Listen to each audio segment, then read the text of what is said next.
r/Nosleep. Posted by u/Divil59. I've seen many things as a gravedigger. But this encounter was enough to end my career.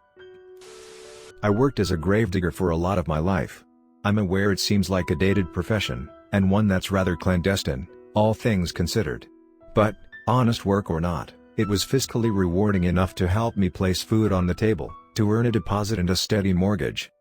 My official business was gardening, and of course, I went about pruning lawns, working my magic to let beautiful buds bloom into bountiful, brilliant flowers. I'd teach neighbors the best way to fend off weeds, that proactivity was always a stronger defense than reactivity. I was nigh on a flora whisperer. People would have procured some obscure seeds which had no right to be in the country, no planting passport for them. But, I'd bury them, I'd nurture them, and I watched as the old lady, or the new parents with a penchant for gardening would beam at me in awe. I'd even got myself to a point of renown where I would be invited to guest judge the local garden competitions. A part of me wishes it was enough to don the protective gloves, and totter about amongst vast fields of freshly drizzled petrichor, or scuttle about in a greenhouse, snipping and shoveling and tending, like a composer to a symphony orchestra of like talented wonders who, instead of instruments, had mastered the art of scents and colors. But, that was my veneer. It's all it ever was. The happy tiller, the friendly neighbor, always smiling, always helpful, the green-handed philanthropist. It was the best way to purchase the tools I needed to do what I wished to do. No one would question if they saw me walking home, on those long nights where I'd met with difficulty, and the job trickled on into the small hours of the morning, until the white sun peaked above the slate-roofed horizon. They'd just assume I'd woken early, had a job. In fact, I'd waved a merry morning to people who sought my advice, while the very bag of green waste swung over my shoulder did not harbor contents quite as innocent as they'd like to believe. And, all things considered, I loved my job. My main goal. I'd wait as the soothing twilight simmered, and melted into a silent, star-filled, owl-hooting night. Outside my window, I'd see the lights, shaded and altered by the various silky, velvet, or near-translucent curtains on the street, one by one click off like dominoes, as if my neighbors were willingly giving me the signal, "We're crawling into bed, now, Stephen. Go about your passion." Then, I'd slip out, silent as the hidden shadows of darkness. I used to ponder that thought often on my journey to the cemeteries. Whether people would consider nighttime to be the lack of life-giving sunlight, or surplus of one, all-consuming shadow. Either way, the darkness was my ally, and we were well acquainted. All of a sudden, my nature expertise was twisted, and contorted. It no longer mattered about photosynthesis, because the plants weren't feeding at present. It didn't matter about the arrangement of colors, because all gardens, all trees, all flower beds and finest roses were just monochrome, dark, creeping bulbs that slept, drooped, and froze, awaiting for the expanding kiss of morning sun to stir them. I'd been to graveyards all over, and my jobs were varied. Your mind would explode if I told you all, your thoughts and preconceptions scattered to the wind, as if they were the drifting seeds of a Taraxacum officinale, you'll know it, dispersed at the willful blow of some young child. The profession hadn't changed much through the ages. It was always kept within the secrets of the times, deals made in whispers, contracts drawn in subtext, payments made in donations or under the guise of other work. As I said, I maintained my veneer. A lot of the work was mundane. A skeleton was needed for a medical practice that we're budgeting. Dental school professionals wanted to acquire teeth in varying states for some task, or experiment, or whatever. I asked very few questions.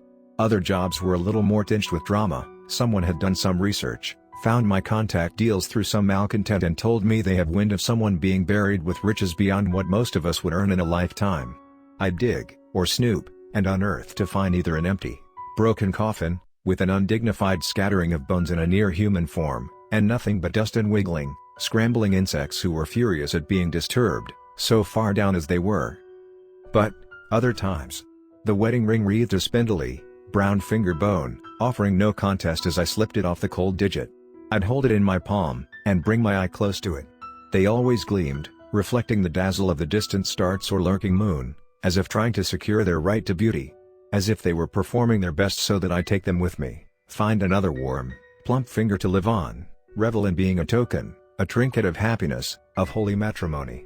After all, when a marriage ends, as death do they part, love lives on, and the traditions to unify and celebrate don't cease. I've held in my hands, finery beyond description.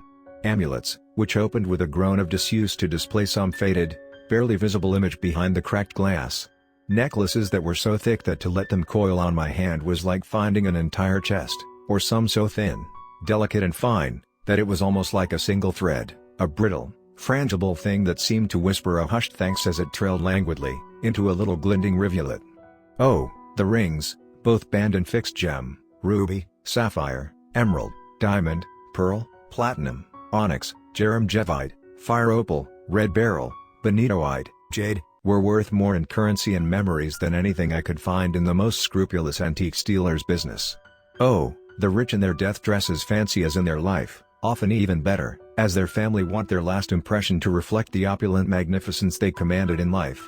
The gold-rimmed monocles, the glinting of a rare silver or gold tooth, the bracelets and chains, the anklets and armlets, bangles and cufflinks, brooches and hairpins. When you next walk past a graveyard, an unassuming consecrated stretch of death, where people consider the plants and trees watered by the echoed tears of endless mourners, I bid you think about what is under that soil, what beauty is wasted, adorned on the tranquil perished.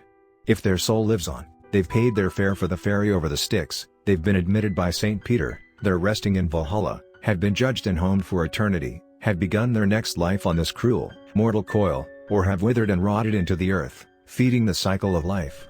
Whatever they believed in life, they've paid their dues and moved on. We romanticize pirates, the more fierce and ruthless, the more infamous they are. Well, I can say with almost certainty that any pirate in the annals of history would never have found, even in their finest trove, the heirlooms and beauty I've procured, and I hurt no one in the process. Even the Count of Monte Cristo, with his cave of royal regalia, scepters, and bijouterie would take a time from plotting revenge to pay compliments to this unassuming gardener. However, outside of medical professionals and treasure hunters, there are also more insidious jobs. Clients who, well, they care not for the practical use of a body, nor for the fine garb, or finer jewels, but need the body. These, I must confess, I'm less proud of, but my rates for these types of jobs were astronomical. I'd sometimes unearth bodies that were so fresh, so recently deceased, that as I lifted their limp forms into my vehicle, the flesh cold, pale, porcelain, waxen, pallid, but still clinging on as if refusing to fade and fizzle, I'd be expecting them to yawn and shift in my grip, as if I'd disturbed their sleep. I always told myself I was ferrying them to their loved ones, who wanted to keep them close. Bury them in their gardens, or that they had some difficulty with living without them. That I was reuniting what death had torn asunder. This may be the case, but I know it probably wasn't. I tried not to think of it. After all, if the companies and billionaires can operate with impunity, exploiting the masses, and infecting the planet, poisoning the seals, polluting the waters, wilting the world, then I can, in a sense, justify the more regretful repercussions of my own. However, upon one simple day, my entire job, and life, changed. And it was on this day, I decided that no longer could I continue, because, perhaps there are more nefarious deeds at play in this world. And I was in no rush to hurry them on. The night was mild and calm. Wisps of cloud lingered across the dark sky, furling into quaint bunches, before trailing off and fading to a whisper. The stars glittered, like mocking jewelry I could never pilfer for the love of another, and the pale moon shone, gifting the world below a silvery limb.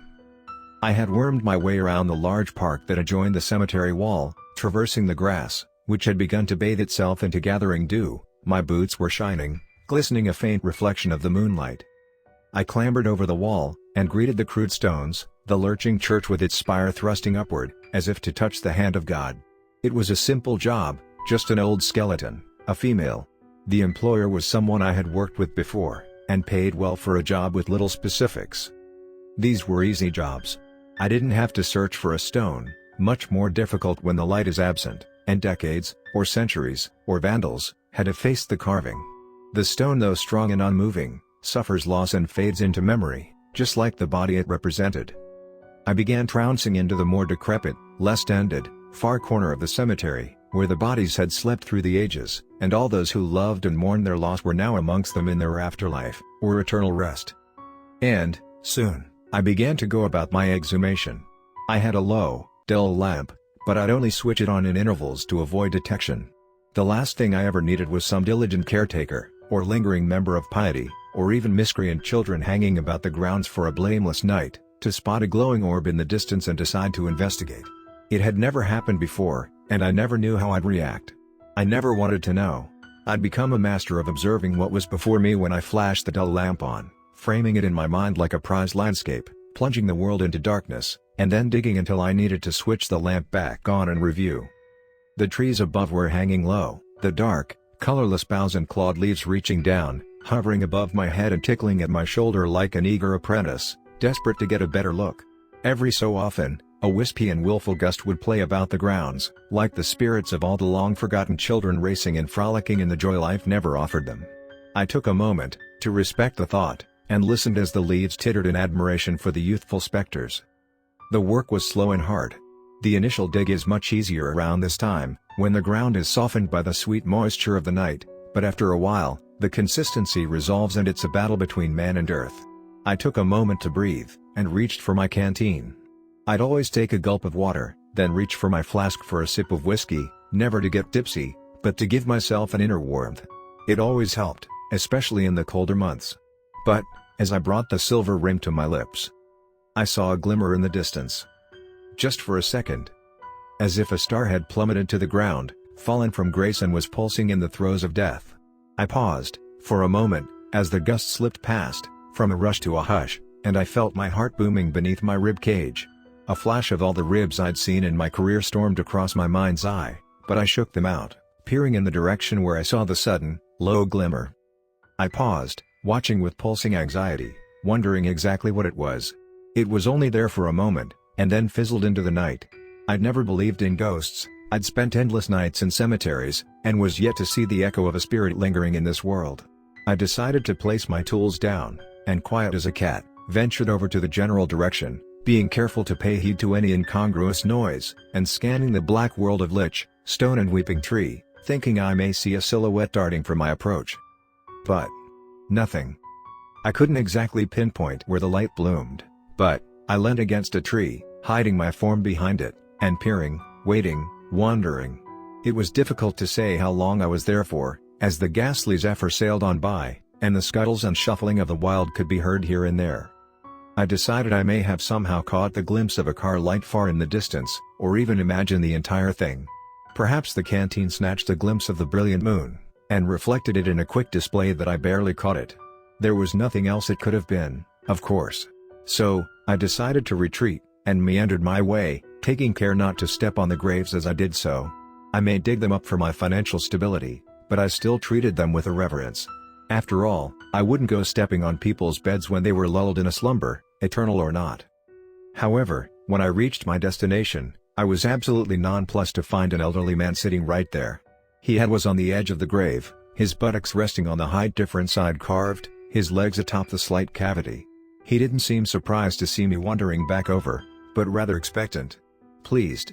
Decisions began to flit about my mind: run, deny, attack, confront, but they were quickly deposed when he spoke, with a croaky voice. "Hello, son." I managed in response, not quite sure how to go about a casual conversation over a half-dug grave, in the dead of night. "Hello," I finally managed. "I see you're busy here," he went on, reaching forward with great difficulty and placing a leathery, wrinkled hand on the hard soil of my work below. "But I need you to assist me." All I could do was stare. Of the many woes and wonders I'd beheld, something of this nature had never happened, and I was absolutely at a loss on how to respond. "It's clear you're a professional, and I'm just an old man. I have no tools, no strength, no means," he explained, and I couldn't help but hear a profound sadness in his hollow tone. "But I do have means to thank you beyond what you received for your work, beyond what you've ever experienced." He watched my expression, growing from shock to confused, and then, with a mischievous smile which revealed a sparsity of broken teeth, those that were present, yellowed and cracked, the gums grayed and black. It quite reminded me of the very graveyard we were in. "And, if that promise isn't enough, I also have more money than I need, than you know what to do with." "How much?" I answered, an accident of instinct. My throat was tight, my voice was strained, but my greed was intact and in the driving seat. That stole a chortle from him, one that was neither infectious nor agreeable. He raised a finger, as if to pause me. I could see it trembling before him, near to vibration, an old rickety, near-skeletal spire. The entire hand was covered in mud, from what I could see in the darkness. "Oh, you won't complain. and without explanation, it's a fresh grave. My dear wife. She wasn't supposed to die yet, and I feel quite robbed of what I was due. She was buried not too long ago, and since I was able to flee, I've been here each night, clawing at the soil in what manner I could. Tonight, I decided that I would stop. I'm much too weak alone, and that a gravedigger is what I needed. And, well, look what I saw in the corner of this old hallowed yard, just what I needed. He grinned, flashing those teeth again. I have a way to make the world work for me, son. Your presence here is not an accident, is not fate, is not a coincidence. It is my will. Are you police? I asked, unable to process his lunacy, wondering if he was just waiting for incrimination. Do you have a wire? He cackled at that, and without further question, reached over to my lamp, flicked it on and began to undress. He was wearing a velvet suit, a dark crimson red that was torn and frayed, offering solid argument to the more money than he knew what to do with claim. As the buttons undone, he revealed his torso, which was sagged, and as leathery as his hands, mottled and discolored like old parchment. But the most striking thing about it, was the sheer number of tattoos on him. None of them imagery I could deduce, but symbols and signs and, I surmised, runes. He watched as my eyes scrambled across, attempting to read what was beyond my understanding. And he grumbled, "You won't find any sense there, son, nor will you find a wire." Then the light switched off, and even though I was staring at his chest still, I could have sworn he didn't move this time. "Now, follow me." It was a strange sensation. I wasn't actively obeying, or refusing, but I had suddenly realized all my belongings were in my hands and slung over my shoulder, and I was creeping in his wake, not wanting to flee, yet, not wanting to follow. He brought me over to the general direction I saw the flash of light earlier, and then guided me amongst spindly trees with groping limbs, no longer my apprentices, but now old, haggard witches wishing to curse and hex my every step. Following this man suddenly made the world feel cruel, twisted and tainted. Yet, I felt not a semblance of discomfort as uneasiness within me. If anything, in his presence, I felt untouchable. Finally, we stopped before a tombstone. It was a grand marble option, white stone with black swathes sweeping across it in great, demanding patches. The name etched upon it was, from my best guess, Scandinavian, and try as I might, as soon as I read the word, it wouldn't stick to my memory. I could read it, I could say it in my mind, but the second I took my eyes away, it disappeared from my clasp of knowledge. "Don't worry about that," the stranger told me, "I've already give you a head start, so you can get to work and be done quickly." Where's your light?" I asked. "From before?" "Oh, well, we won't be needing that now you have your technology, will we?" Another flash of those horrid teeth. "It's tiring to work alone, it was only with her I could." His voice broke off, with a sudden sadness, and he brought the muddied hand to his eye and quietly wept. I took that as cause to set up my equipment, flashed the light and was careful not to look upon him again. I dug, and though he said the grave was fresh, it had clearly sat drying and solidifying itself as a true member of the cemetery's inhabitants. As I went about working, he was regaling me with tidbits of a story. How he met his poor late wife overseas, how they'd traveled the world together, seeing more than anyone else could ever claim to have seen over their many years. Through my grunts of effort, he would sit, sometimes adding more to the story, sometimes addressing her directly, and sometimes just humming a slow, discordant tune, peppering it with random lines of lyrics that were in a different language. I felt unsettled, for sure, but I still felt safe. There was a sullen, quiet confidence emanating from this man, that seemed to electrify the air around him. I felt as if, should a meteor come hurtling down and hit this very spot, the entire world might crumble and break, but he would somehow protect this small patch of earth from the impact. I couldn't quite put sense to my inkling, but, something about this man was ethereal. The minutes trickled by, as the dirt was carefully ferried to the side. I never flung behind me, as you see in the movies, because it makes it harder to place it back atop. It's usually best to replace it in reverse, keeping the softer mud from sight and the drier soil atop. It's less stark, and easier to miss. For newer graves, I'd sometimes cover it with flowers and teddies, knowing that people wouldn't question a patch decorated by a loving family member, but the way I could compact the soil by now, it almost rendered the tactic null. Only if the graves were close to a path. Before long, the cavity in the ground was deep enough, and I knew soon we would reach the coffin, and the exhumation would begin. For the older coffins, this was hardly an issue. They would clatter and crumble as soon as they were met with some weight, or even be degraded to some thin, soft and spongy splinters. more fractured than the skeleton they were created to contain. But, this time, when I heard the hollow knock of metal on wood, I froze. Because, I'd never done this in front of someone before. I'd be as respectful as possible alone, but there was no way to open a coffin without stepping on top of it, unless I dug out little ruts and mastered some agility that I didn't know I had. To bide time, I reached for my bag, and began to fumble about for the tools I'd need to unclasp the latches, and pry the cover open. Yet, without a word, without even an utterance, I heard his voice call from above, "Do what needs to be done, son," he said, simple as if I was cooking him a nice meal. Neither of us would begrudge a muddied footprint on an early coffin. The coffin was magnificent. The varnished wood a perfect stage for the moon's reflection to shimmer upon. There was a clear level of craftsmanship that was rare to see. Across the perimeter of the lid, more strange and illegible, to me at least, symbols and runes scattered across, like a decoration, a filigree of opulence. It felt almost a shame to break it open, as exquisite as it was. But, as I looked back to the man, still humming a dolorous tune to the yard of the deceased, his leering eyes and gapped smile urged me to continue. I went about dislodging the latches, and carefully, as respectfully as one could in the circumstances, wedged my trusted crowbar between the cleat and with great force began to pry the resting box open. Older coffins, though nailed shut, were often easier due to their lack of quality.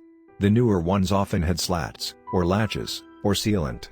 Though technically easier, it still required a lot of physical strength to open, and I often owed my successes to the fear of creeping daylight, or nightly wanderer instilling me with adrenaline enough to open it. But, try as I might, the lid wouldn't shift. I shuffled my positioning and angle multiple times, and I could feel the man's gaze burrowing into the back of my skull, impatient and anxious. Before finally, he snapped a vicious, "Just get it done." Whether this was the motivation I needed, or whether the coffin's integrity crumbled beneath his demand, the lid flung open and smacked against the hard wall of soil with a thud that caused a cloud of dirt to pepper on the corpse below. I was pulled, like a kitten by a cat, from where I stood. My entire weight suddenly irrelevant and meaningless, before being placed on the side. The sudden jolt disorientated me slightly, but as I regained balance and sense, I looked, confused and bewildered on the scene before me. The man had already whipped back the funeral shroud, a heavy cloth that had great loops of divine gold thread trim. Beneath it, was her body. The face a hollow, pallid white that seemed to shine brighter than the great moon above, the solitary light-bearer in the world of darkness. There were no signs of decomposition, but the makeup they often decorate the visage of the late soul had either faded, or never been applied. The lips were a frigid blue, cracked and caked. Her body was covered with a regal dress, seemingly the same color and same velvet that the man's suit was tailored from. She looked to be the same age as him, little shadows tucked beneath the wrinkles, and her hair was a wiry, bristling nettle bush, strands of silver which looked more like metal than silk. The man's hand caressed her face, with a gentle, loving hand, and he began whispering, just loud enough for me to realize it wasn't English. He planted a longing dry kiss on her wrinkled brow, and then in one sudden movement, he pulled down the neck of her velvet dress, to reveal a chest as littered with markings as his own. "The necklace," he spat, "they've took the necklace." His hands moved in a panicked blur, patting about her in a wild frenzy. "I'll curse them, I'll wither their family tree to a wilted branch, I'll cast every last one of them to the depths of hell." The way he spoke these words forced a spine-chilling shiver to grip me, and rattle me from within. They weren't just creative threats. They were promises, and for some reason, I knew it. He slumped down, cradling her lifeless head in his hand, and from his hunched form fell deep, despairing sobs. "Lazarus! Lazarus, your necklace is no more." "Wait," I heard myself speak, before the words had even formed in my mind. "If you weren't there for her burial," I quickly dismissed any nefarious reason this could have been, because whether this was a woman the man loved, or he was just here for some heirloom or trinket, I didn't want to question nor inject myself in the narrative. I wanted to help, and be gone. "You may have missed where they put it. It's not always," I trailed off, as he was still mumbling about Lazarus, but slipping from all manner of languages. I lowered myself cautiously, and the man snarled at me, showing those terrible teeth once more, but the flash of protective anger in his eyes was what rooted me. He searched me for a fraction of a second with that demonic glance, before snapping back into a more controlled countenance. And, though no explicitly offering me permission, he angled himself as if though to watch. As I reached, he spoke, "Do not touch her flesh with your kinds." I heeded his words, gratefully. And, as dexterously and delicately as humanly possible, Trying not to look at the corpse's face just inches from my own, I reached behind the head to where the cushioned pillow propped it up.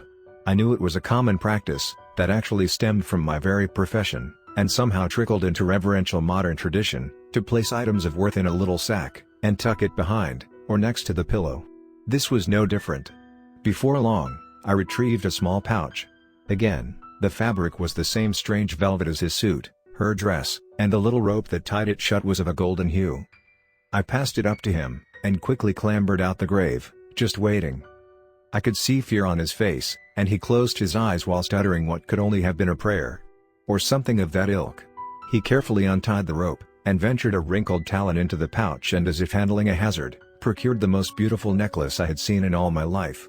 It was a simple thing, just a thin silver chain with a pendant of emerald, but something about it seemed, simply, godly. As if I was lucky enough to lay eyes upon the Holy Grail, or something of similar worth and rarity.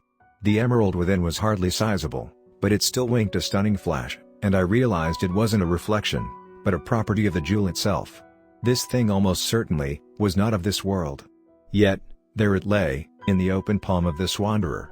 Quickly, his hand clasped about it, and began to snake the thin silver chain around his fingers, scrutinizing the silky silver with a meticulous gaze. Of course, he muttered aloud, "It broke." He brought the two loose ends together, and placed them between his thumb and forefinger, and with a slight, almost unnoticeable rotating motion, there was a gasp and hiss of smoke, which drifted upward, trailing into the peaceful nothingness of the dark canopy above. He then let the silver chain drop, holding the pendant flat once more, and that flash began pulsing, a steady, rhythmic, beat beat, beat beat, beat beat. Upon this, he proceeded to fall to his knees, weeping, completely overcome with emotion, and wailing with an ecstatic joy.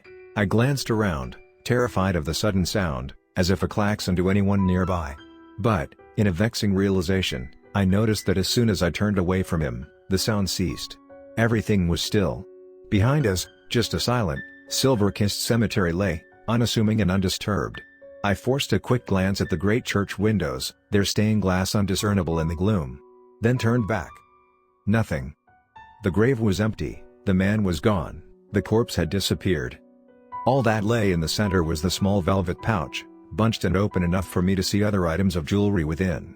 Even from this quick glance, I could tell that they were priceless, but, unlike the simple necklace, they were more fitting with what I'd seen before. They were exquisite, but earthly. A brush of wind tousled my hair, and caused a storm of goose pimples to envelop me. I held tight to my clothing, waiting for the charged gust to fade, until I heard, almost hidden beneath the rushing air, "Your assistance served me, and so I serve you. Take the treasure as your own for this world, and know that as you saved mine, I will save yours from the next." I shuddered uncontrollably, and it didn't stop, despite the tepid warmth of the night. I couldn't help but think this was some reaction to hearing a bodiless voice, like a touch from beyond some guarded veil. I glanced around, as if to find the voice, even though I knew it was borne on the spectral wind. Yet, as I peered in the distance, I saw two Wisps' silhouettes, hand in hand, fading into a gathering fog that was certainly not in existence just moments before. I took the jewelry as bid, fearing retribution if I didn't. But, I've kept the dazzling wonders from ages lost in memory and clouded by history sealed, away from family, and myself, since. I refuse to get them valued, even though there is a definitive wealth beyond my imagination were I to do just that. I've also gone full-time as a gardener, refusing to work in cemeteries, even for simple upkeep, even in the brightest days of blistering summer. No matter how hallowed, how warm, how just the circumstances may be, to think of that encounter is enough to imbue me with a fit of shudders and discomfort. I will not be caught in one alone. And, as the man-being thing's promise is forever etched into the forefront of my conscience and conscious mind, I'm starting to think that even the death of my own loved ones will no longer be a reason to be found, donned in black bereavement, nurturing the grass I stand on with my own tragic tears. I dread their death, but in a way no other soul could ever understand.